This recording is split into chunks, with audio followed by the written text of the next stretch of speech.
Permit me, please. You know, I'm from Africa, so when I arrived, the weather definitely has not been kind to me since last night. So, permit me.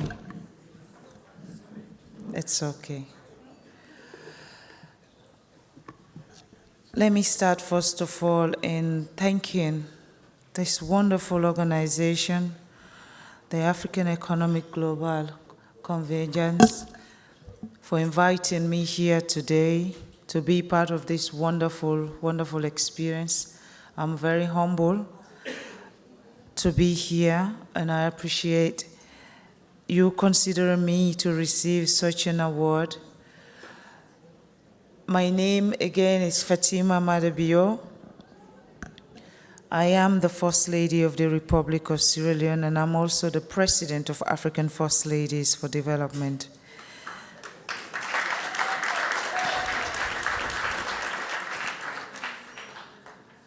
I know people think that when a woman has so many titles, that means that we have everything in place.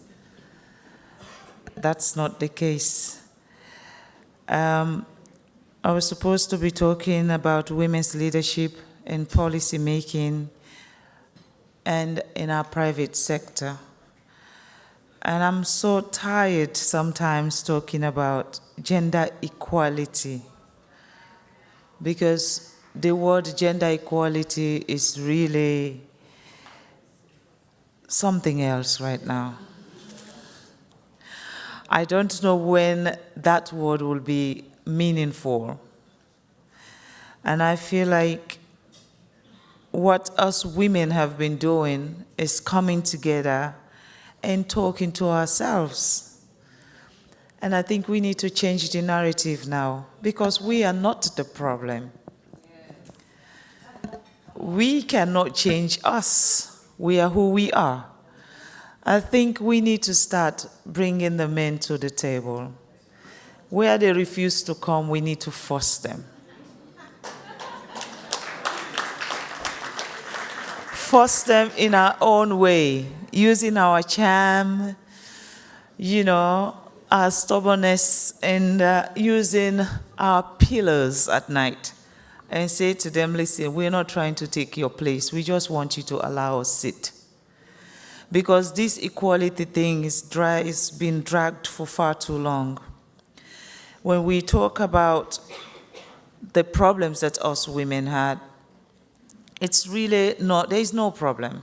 We are not the problem. It is the situation that is the problem. So I don't like talking about gender equality, because for me it sounds like a stereotype. Because when you talk about gender equality, we want to address our culture, we want to address our religion, we want to address all the things that are making our situation impossible to grow. For anyone who know me, again I'll say my name is Fatima. But I have become the most controversial First Lady in the history of the world. And I'm very much not, I have no apologies in that. Because I believe whatever a man can do, a woman can do it better. And please, I'm asking the men to clap for me. Come on.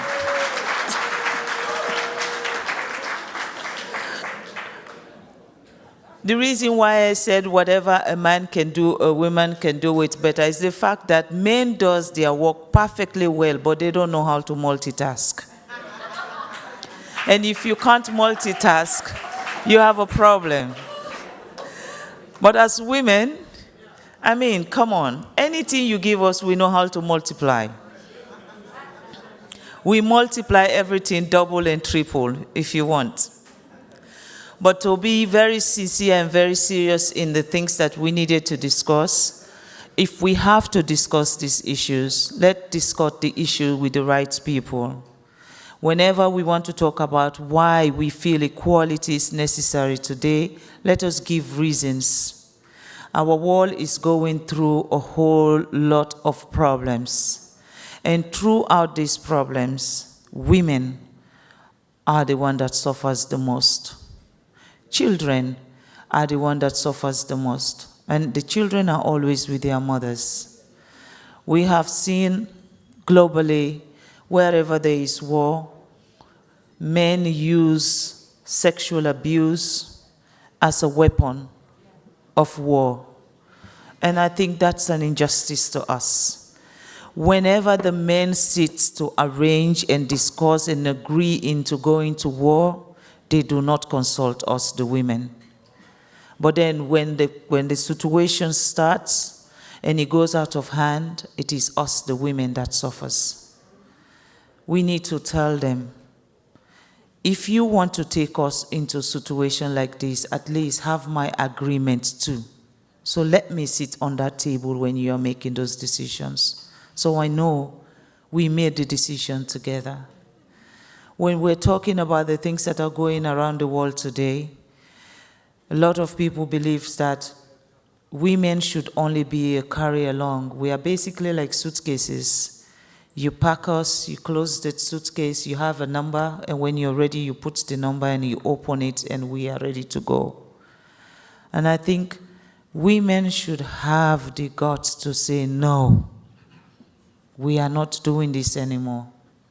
And I, for one, I am not doing it anymore. Where you want me to shut up is where I will speak the loudest.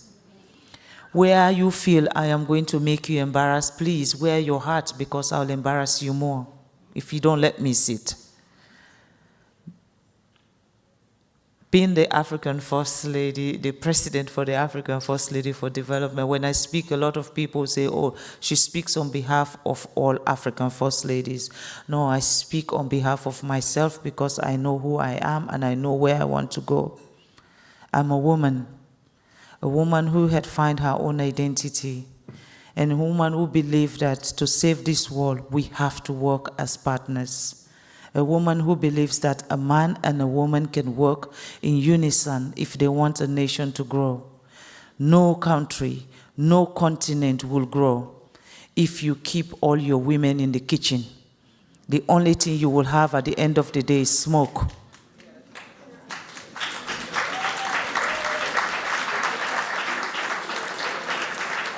So please, when you change your policies that involves women's interest in them. When you decide to put budgets to grow your country or your nation or your institution, have women at the back of your mind. When you think about leadership positions, in whatever thing you are doing, make sure you have a woman also there to lead. Don't second guess us. All we are asking for is give us the opportunity, because we know if we had the opportunity, we would do it better. And we have no shame to say we are multitask people, and God knows why He created us last. Because He wanted to look at all the flaws of a man and make sure a woman will not have one.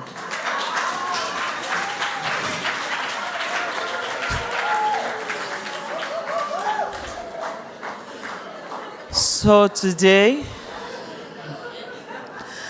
as we are all at the great United Nations, this is the pilgrimage of the world.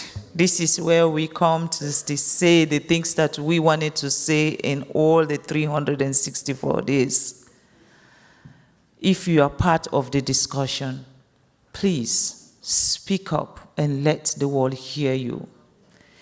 If you are just representing as a woman, come looking like Cinderella, because you are indeed a Cinderella. If you are just part of the process and you're the one who is going to accompany the person who is going to be leading, let them guess that you are the one who is actually the leader. For a woman, everything we have to do, we do 10 times more to be recognized. And we are done finding validation from anybody anymore. For now, we validate ourselves, we support ourselves, and we stand for one another. And that is why when we have programs like this, I look forward to coming because I know there's going to be a lot of women trailblazers that are changing the world, unsung heroes that are changing the world, and together we will network and we will stand for one another, because whatever you're doing in your little corner by contributing in changing humanity is what we are all doing in our own little corner. The only thing that we need now is bring them together, speak together as a family, and be there for one another. So today I want to say thank you. Thank you for honoring me. Thank you for honoring my work. I know some of you might know what I do as the First Lady of Sierra Leone, but I wanted to speak up on one thing. I've not only championed the policy to ban early marriage in my country. Today, you cannot marry the child under the age of 18. And I am the only First Lady in the world who have actually presented a private member bill in Parliament and got it passed in the name of banning early marriage in my country. I have been the First Lady who presented 2 resolutions at the United Nations asking for a World Day, which is November 18. I was backed by the late Pope Francis and the Islamic Relief. Today we have November 18 as a World Day for the healing for all rape victims in the world. I went back to the United Nations and asked them to give justice for victims of rape globally. Because we have people that are being raped for no reason, and at the same time when they go out for justice, they're expected to pay for their own legal fee. But we have asked the United Nations, and all of that has been passed. So these are just some of the few things that I have contributed for the world. And today I have introduced the distribution of free sanitary pads to school-going girls in my country, making sure we keep our girls, because people don't understand. Some girls will miss school at least 84 days just because of seeing their menstruation. And if you miss 84 days, it means that you have missed a whole term. And that is what I am against, because I believe when we talk about free quality education, it should be free quality education for all. And that is when I decided to introduce the free sanitary pad for school-going girls, so that all girls will be in school, retain them in school, for them to have the same equal opportunities as boys. So these are just few things that I have done. And some other things I'm not going to say because I know Google will say it better. Some are very controversial, where I believe that our mineral resources in Africa has to be our mineral resources, not their mineral resources. And I have that conviction in me that Africa needs to have genuine partners. That is what I believe in. We need genuine partners, partners who come to our continent and give us the respect that we deserve, and work with us as partners, not as subordinates. That is the controversial side of me. I have so many other controversial sides, but I will allow Google to do that for you. Let me talk about the positive side. All of them for me are positive things, but I'm happy that today I'm serving my country as the First Lady, and I'm serving my continent as the President of all African First Ladies. So together, my brother, I want to say that I will continue to support the cause of this program, and whatever we need to do to amplify the message, the things that we need to do to amplify the message, please count on me, because the platform that we will use our voice positively in making sure people hear the things that we need to say. Thank you for inviting me. Thank you for making me be part of this year's process. God bless you all. Thank you.